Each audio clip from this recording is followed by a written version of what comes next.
I do have some slides to show. There are some ecumenical issues between the Mac and PC environments here, and not all of my images have crossed over. So you'll see a blank slide every once in a while, and that's fine.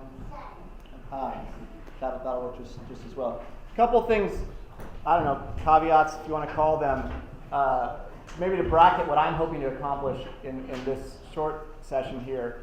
One is, when I started thinking about theology in the built environment, a lot of questions were popping into my head, and a lot of stuff was out there, sort of secular work that was unpacking this stuff. And there wasn't, as Tim has mentioned, there isn't a lot of theological literature to lean on. And so I started talking about it with everybody. And after a while, my friends stopped listening to me. And so the way we tell it in our families, they sent me to my basement to start writing, maybe to widen my audience a little bit, give them a break. So I did start writing, and I really sort of wrote as sort of an amateur theologian in a way, and from the hip.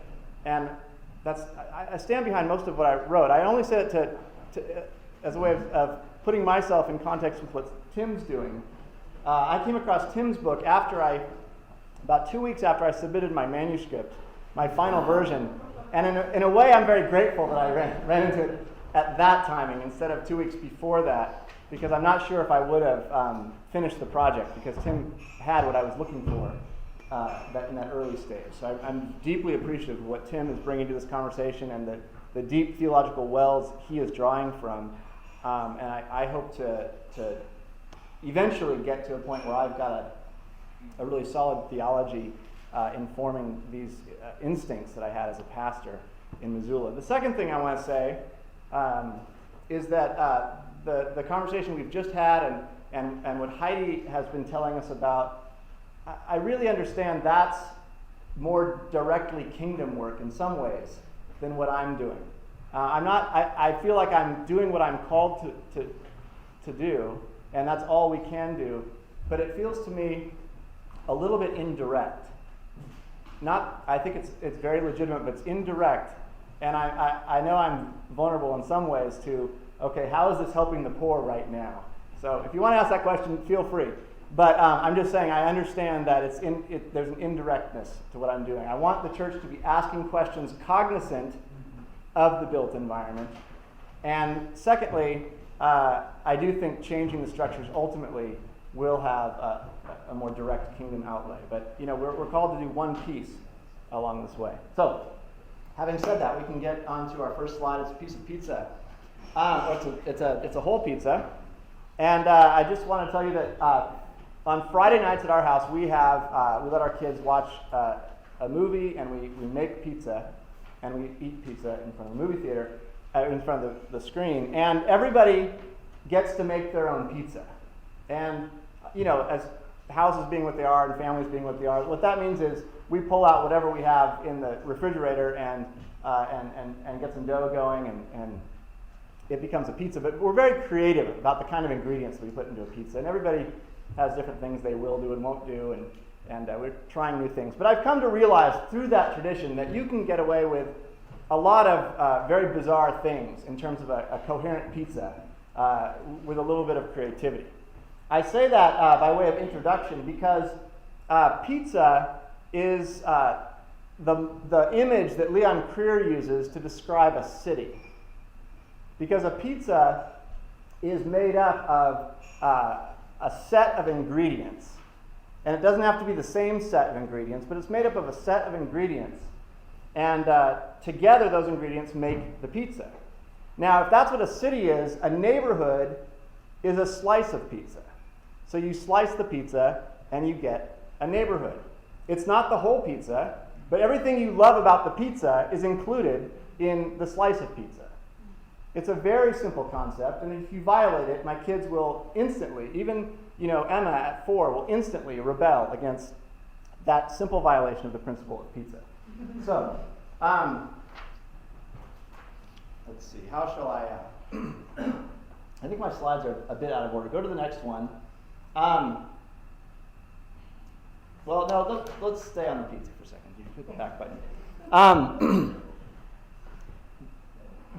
what we've done in America in the post-war era is we have decided that this pizza business is too messy, and this neighborhood business is too messy as well. So we've decided that a city serves a variety of functions, has a variety of ingredients, and instead of letting neighborhoods each do everything that a city does well, we've decided to rationally divide out the purposes of the city into various zones.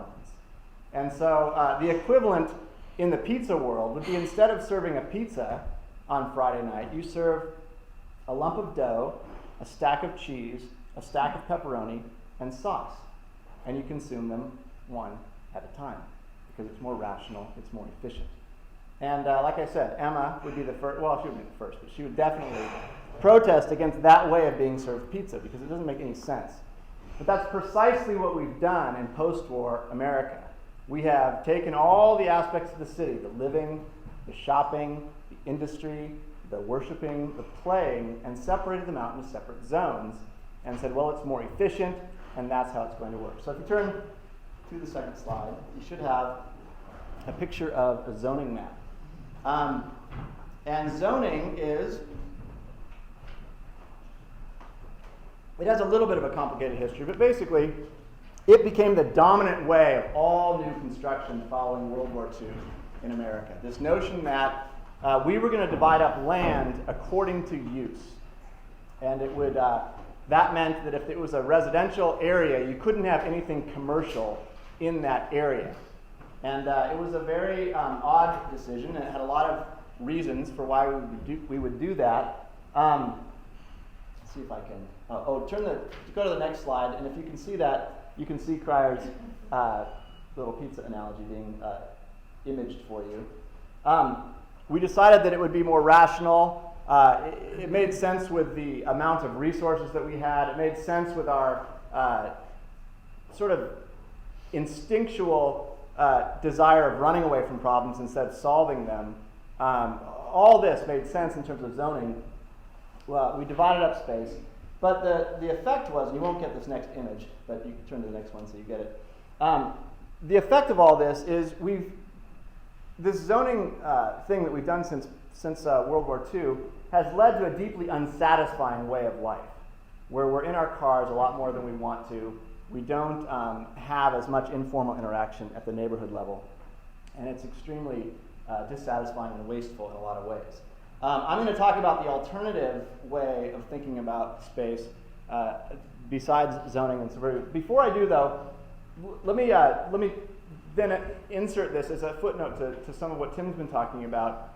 I want to propose, I think Tim's right that the impulse for suburbia may have its origins in the 1800s with Raymond Unwin and some of the other bucolic sort of planners and things like that.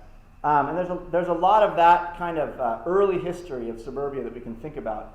But I really think something distinct happened with post-war suburbia and this notion of zoning and this notion of making all allowances for the automobile. The reason I say that is there's a lot of different ways you could define suburbia, and they would all maybe have a certain coherence. But this particular notion of zoning use is one that can be applied in any kind of density. In Pasadena, it's sort of an urban environment, but we have a suburban building right in the middle of Pasadena. It's got the suburban logic, it's got the suburban DNA right there. And you can be in sort of a place that's a little bit out of a major metropolitan area that really has a nice town kind of feel because it doesn't have that suburban DNA built into it. So you can think of suburbia as away from a metropolitan area, a certain level of density, a certain sort of historical time when it was originated, or you can think of suburbia as this DNA of zoning and functional use. And I want us to think about suburbia in that second way because I think that brings out some more helpful things for our discussion. So, the other thing about suburbia, it can be hard to define, but oftentimes it's invisible. It's invisible to, you won't get an image on this one too. It's invisible to us, and I'll just give you one example. I mean, on the one hand, everything can be defined as suburbia unless it's like central downtown core. But on the other hand, it's invisible. You look at, you take the issue of urbanization, which we're all sort of familiar with. This notion that, over the past 100 years or more, there's been a general decline in rural living. So there's one, if you look up urbanization graphs, there's a general decline in rural living and a gradual or steep incline in urban living. That's sort of the narrative that we've all heard. Well, where does the suburbs fit into that? At least in this country, yeah, there's been a decline in rural living, but I wouldn't say there's been an increase in urban living. Everybody's living in the suburbs. And so there's a real, in that conversation, we're not thinking about the suburban model as in any way distinct from the urban model of living. So I'm proposing that we think about cities as different from the suburbs and also maybe different from rural. So in fact, I'm going to make a change here. Instead of calling these markers of the city, the word that might be most helpful is say markers of urbanity, in the sense that we can have urbanism at a variety of density and a variety of scales. So here are what I'm going to call 6 markers of the city as a deliberate attempt to distinguish them from the suburbs. All right, the first marker of the city is, or of urbanity, is that it's mixed in use. I'll start here with the opposite to bring that to light. In the suburbs, everything is separated. And so we separate out all the different uses, as I've been talking about. That started with an impulse to separate commercial from residential. Okay, there was a landmark Supreme case, Euclid versus Ambler Realty, 1936. It was in a suburb of Cleveland, and the Supreme Court decided that it was legal to say this area can be only used for residential and cannot be used for commercial. Now, if you read that document, it's very interesting to see the kind of cultural assumptions that are built into that. One of them is commercial is not good for children. And I'm not sure, they're thinking smoky factories, industrial revolution, and danger for children. But what about a coffee shop? What about a bike repair shop? What about a barber shop? Is that kind of commercial bad for children? Not so clear. They're working on a sort of Victorian notion of family is a place where you're protected from society, not a place where the community is part of the process of raising children. They don't want commercial in the residential area because they don't want strangers loitering. If there's a commercial place, strangers might loiter. Well, that's an odd one because it has sort of a static view of strangers in the sense that maybe if the stranger loiters every couple of days at 3 o'clock, you might get to know this person and no longer a stranger. I mean, or maybe because you have no place to loiter and hang out, neighbors have no common place to go, so your next door neighbor becomes a stranger. I mean, it's a flexible notion, this notion of strange. It's not this fixed category of stranger. So that's very strange. The other one that I think is probably the most true to its intent is the scale is so large that they just want to say commercial can't be in residential. And they even admit that. There may be some good commercial and there may be some bad commercial, but at the level at which we're looking at things, it's impossible for us to make the distinction. It's extremely important when talking about the city or urbanism or the built environment to think about from which angle you're looking. A planner looks from the bird's eye view. They look at these blobs of zone. It looks very pretty. It looks very organized. Even some of the plans, like the Garden Cities of Tomorrow, it looks pretty. It looks geometric. It looks pleasing from that level. But the scale is so high, you can't tell the difference between a 7-Eleven and a really funky little coffee shop. They look the same at that level.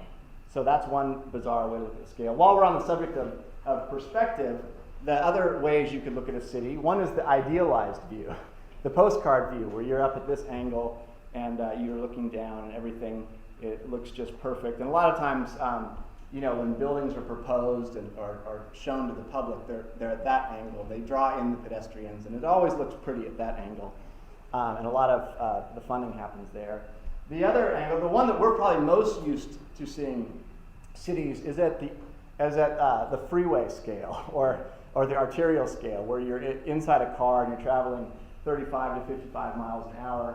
And that's a very distinct way the city gets shaped. That's why we have the lollipop signs with the huge thing saying, tires or whatever.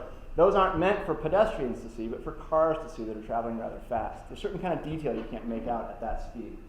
So anyway, they start to separate out residential from commercial. So the next slide is a commercial establishment. That happens to be a retail establishment.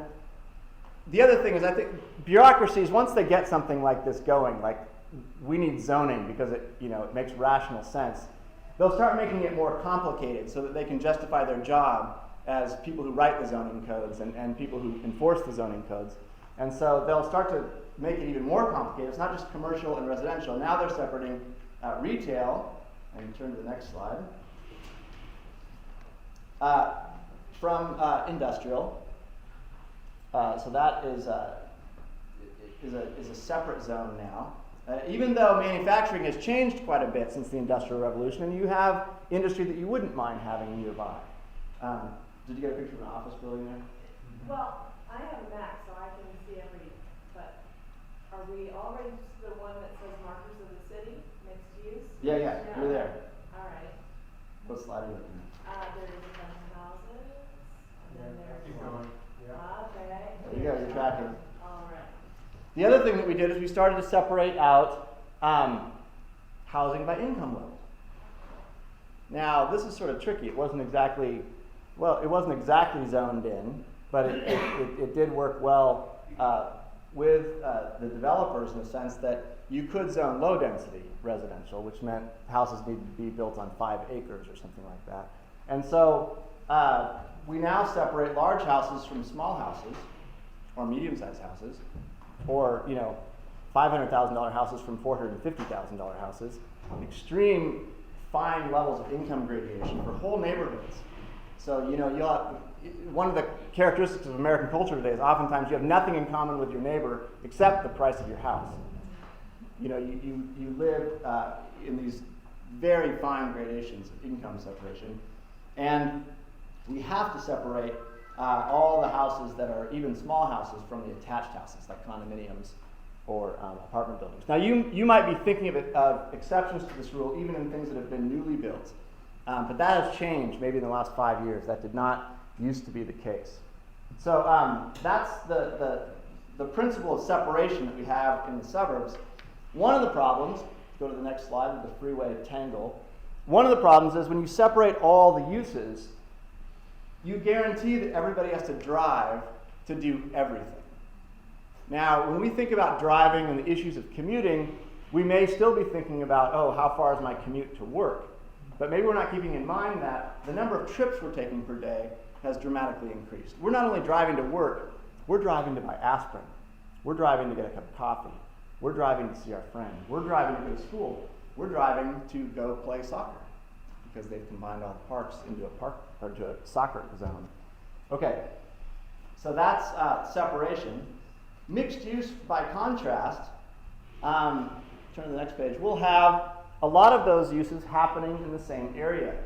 I think you get a picture of this cafe on the street. Okay, cafe on the street, pretty simple thing going on there, but right there you've got at least 3 uses happening. You've got residential above the stores, you've got retail going on in the store, and you've got a restaurant serving food on the street. That kind of mixed use adds a kind of interest level. If you can imagine some single family detached houses across the street or just down the block, then you've got income mixed use. You've got people with less money living in apartments above the stores. You've got people with more money living in detached houses. And you get things happening like teachers who teach in that neighborhood able to live in that neighborhood. So a little bit more interaction. You get, in Pasadena, it's a huge issue. All the gardeners and all the maids that work in Pasadena have to travel for at least an hour, if not more, to come in and do that. Their quality of life goes down. So the mixed use, and the way I'm using it, is mixed use in terms of not only residential and commercial and retail and worship, but it's also mixed in income use as well. And that makes a big difference, I think, in the vibrancy of the community. All right. The next marker is the marker of public space. The suburbs are all about private space.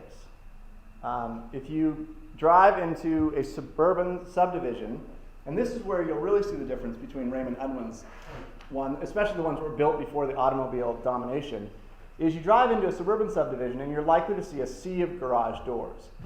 And what you see are houses that have turned their backs on the public square. They're oriented backwards towards the backyard. It's just a sea of garage doors. And it's very alienating to walk in that kind of environment. I've been lost in the suburbs, well, many times, and there's rarely anybody to ask for directions because nobody's out there. It's very confusing. And a person can arrange their life in that kind of environment to never enter the public realm. They enter their car in their garage from their mudroom or whatever they've got there, get into a car, which is essentially kind of a little protection from any possibility of hitting public space, and they drive along street corridors, park underground in their office building, take an elevator up, and the entire day is spent in the private realm. Very different way to experience the public than prior to suburbia. Whereas in a traditional city or a traditional neighborhood, public space is given a priority. And so you do have opportunities to interact with people in the public realm. Now, it's very important when we talk about public space that we avoid abstractions. In America, we sort of, I don't know, when we do take action, sometimes it gets derailed by its abstractions. And so you hear a lot about open space laws. We need open space.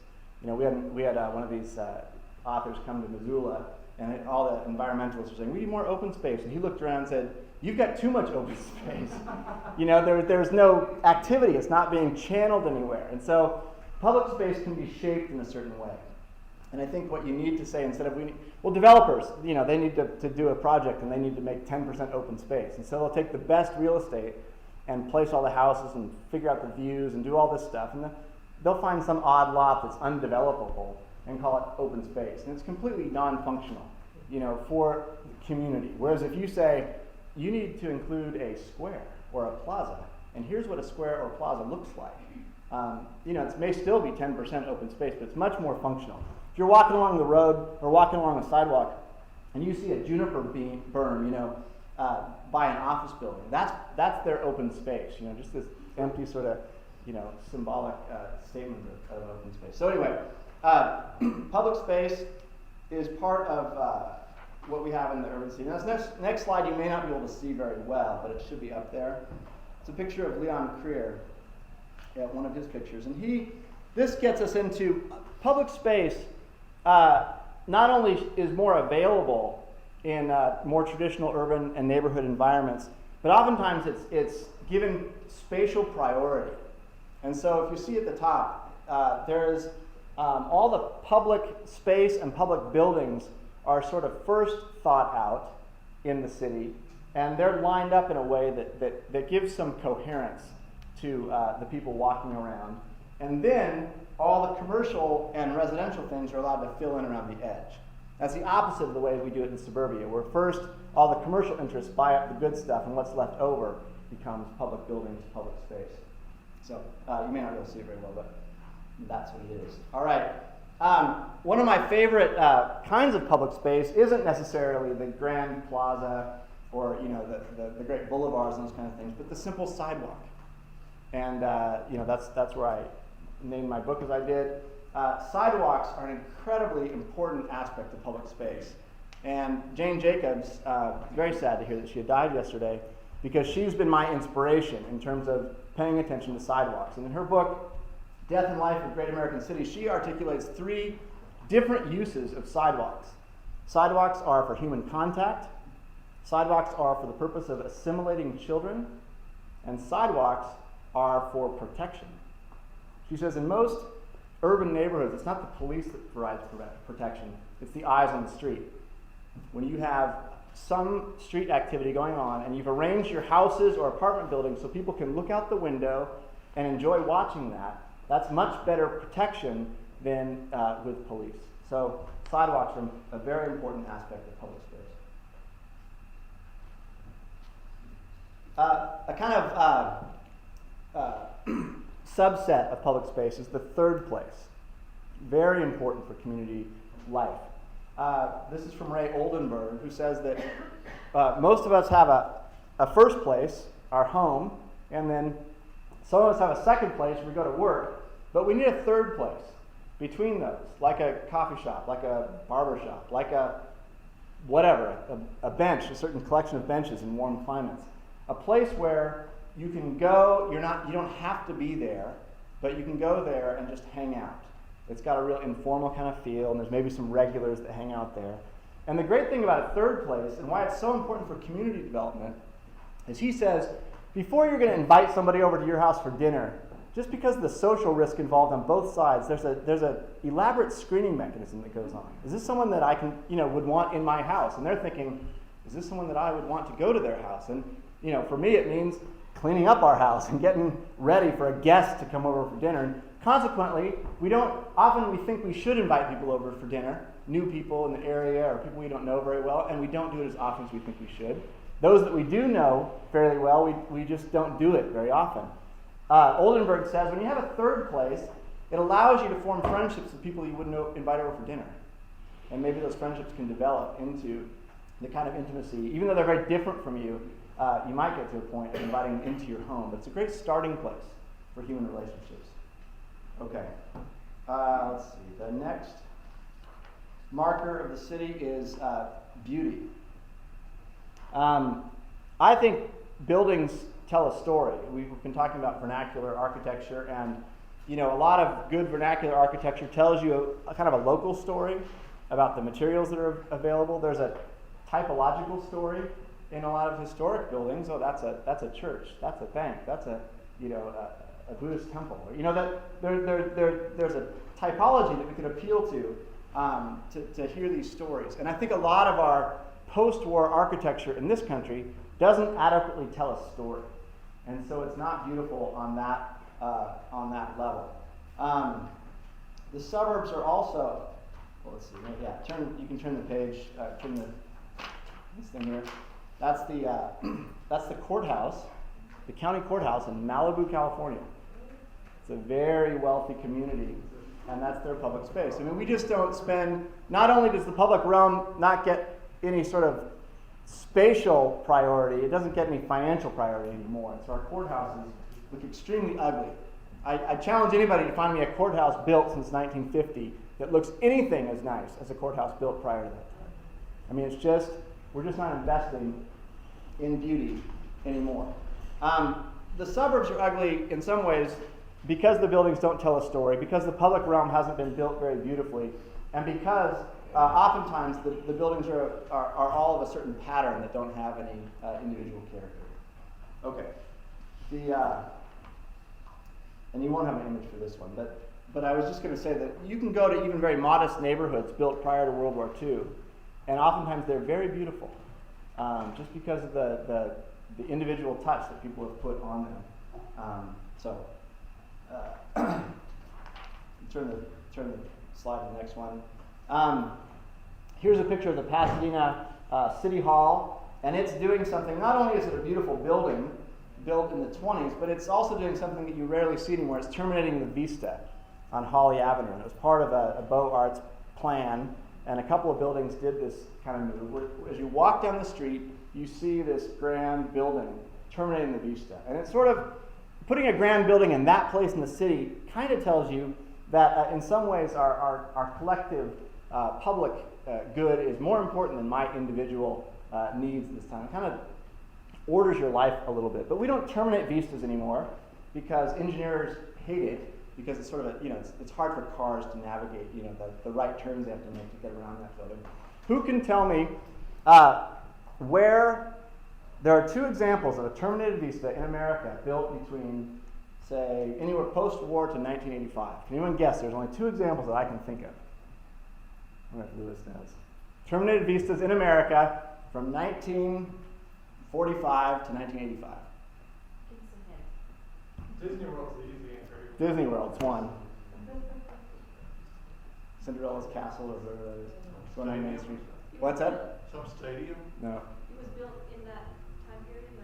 Yeah, somewhere.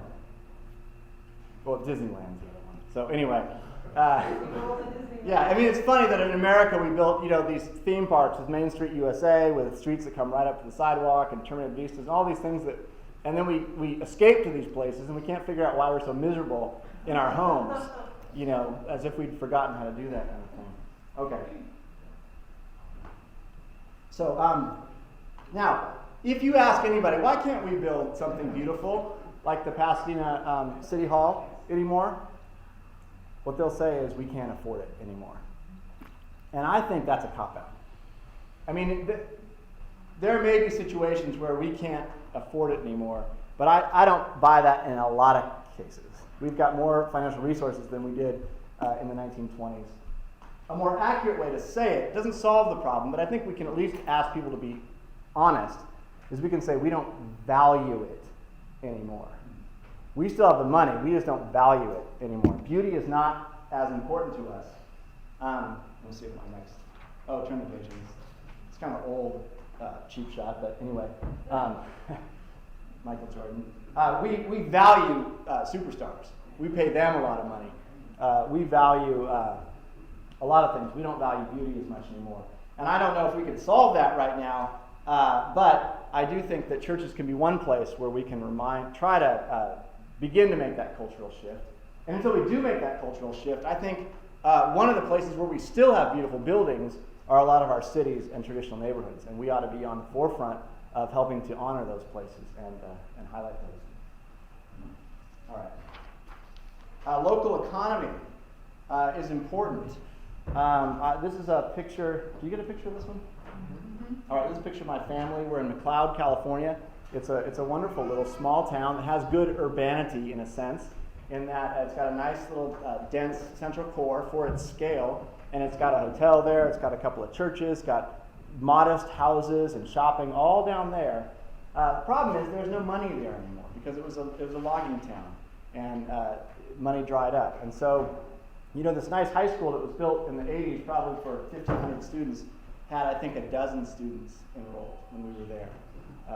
Economy makes a difference.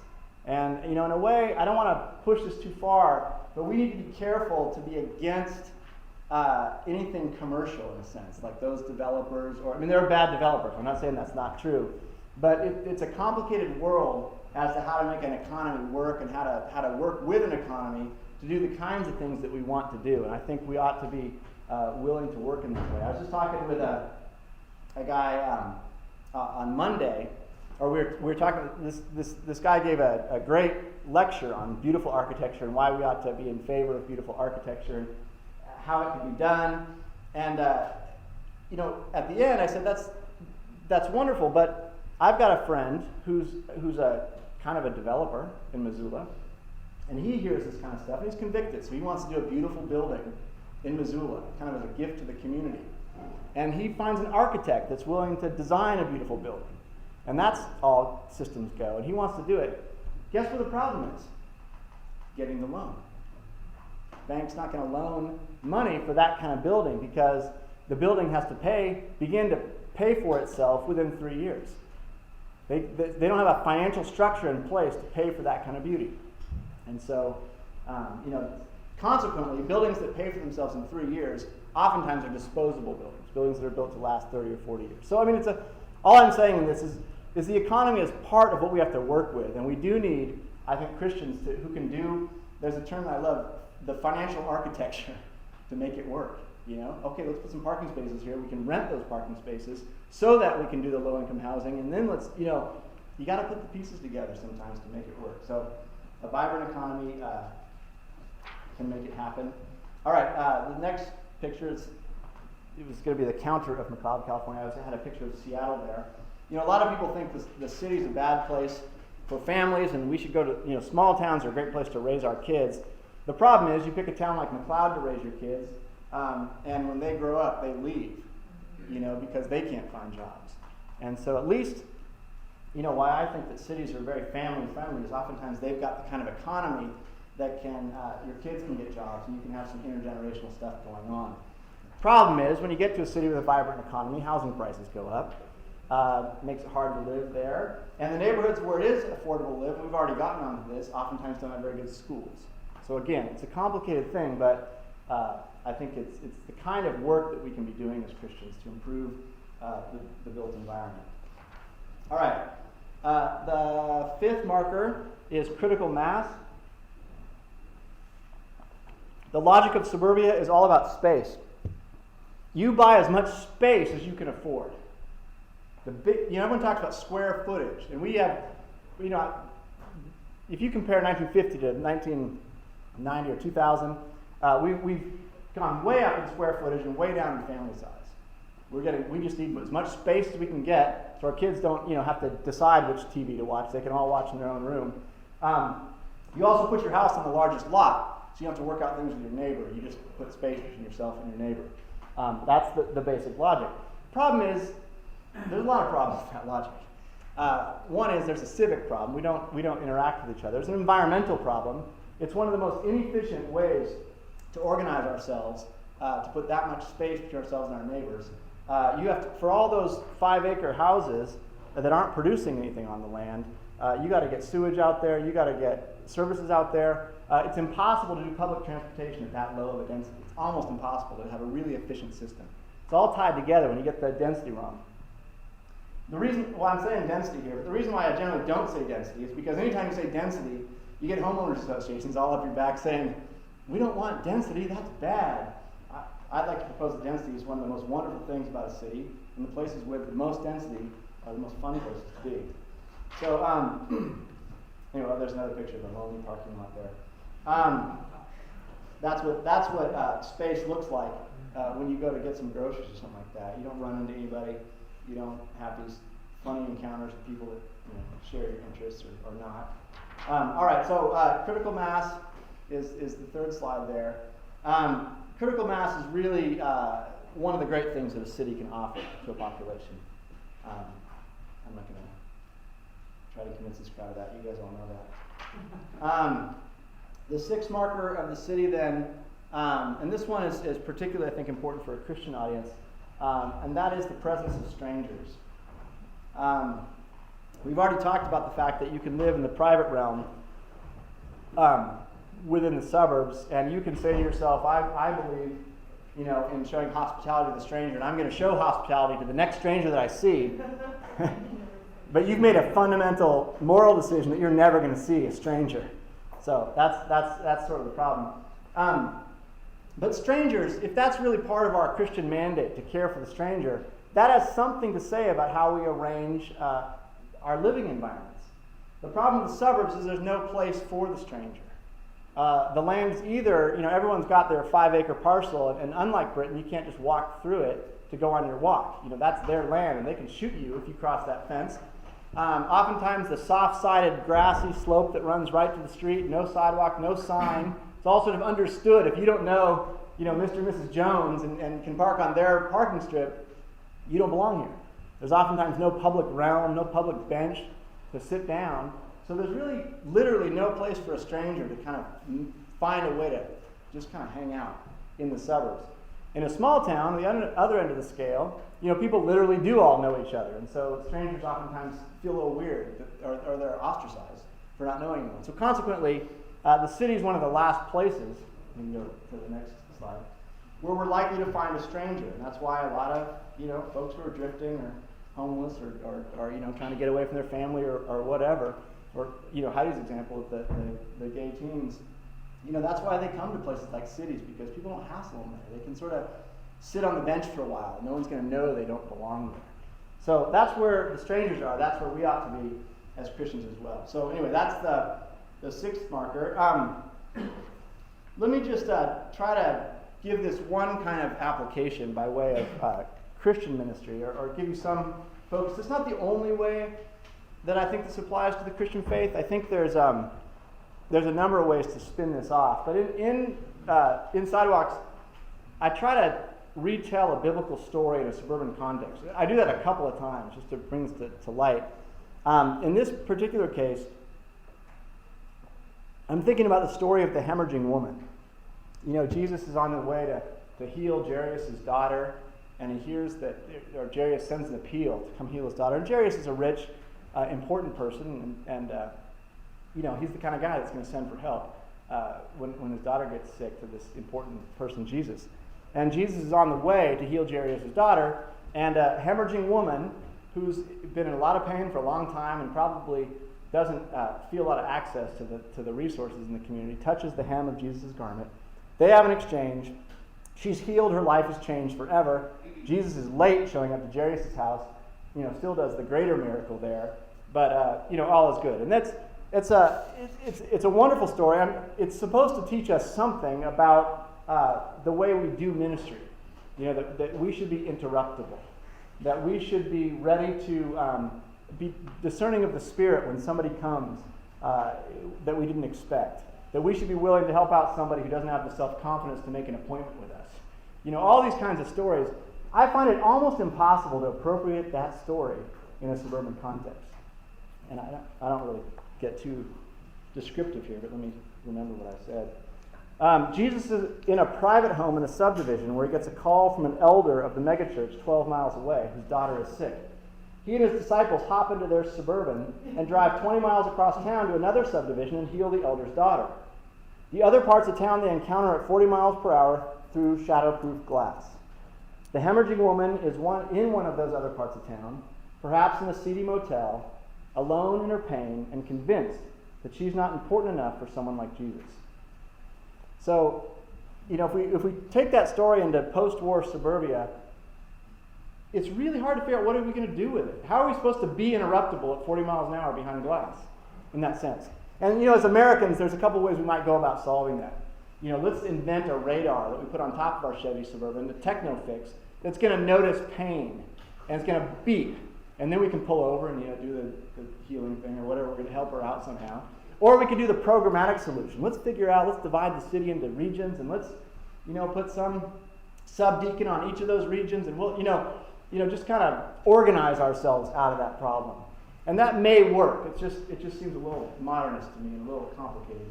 I guess the way I understand my piece of this whole puzzle, and this word might confuse you. If you go to the next slide, it confused a guy on Monday when I was trying to formulate it.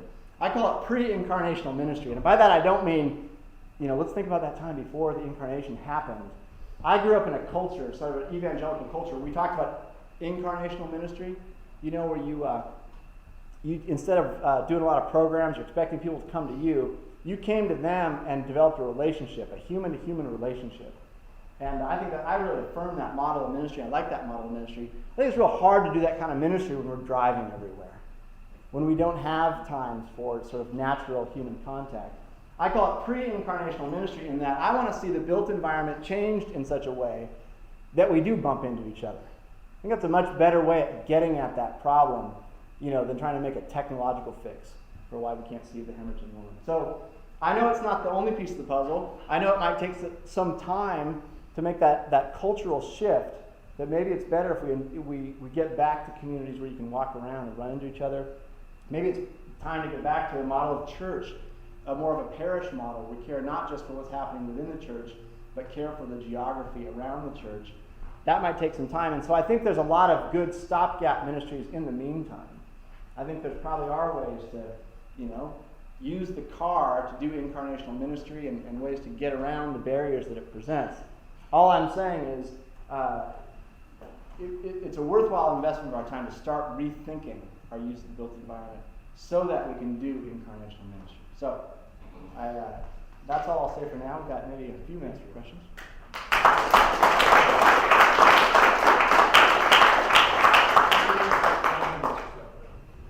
Two things. One is just to say, I would encourage you, I appreciate very much your little disclaimer at the beginning, we do what we're called to do and so on. Absolutely true. But I would just encourage you to say, it seems to me that in the larger picture, this is an integral part. You know, Heidi's story about the going over the Bronx and looking at these fake things on the window, that's a part of the car suburban culture. It's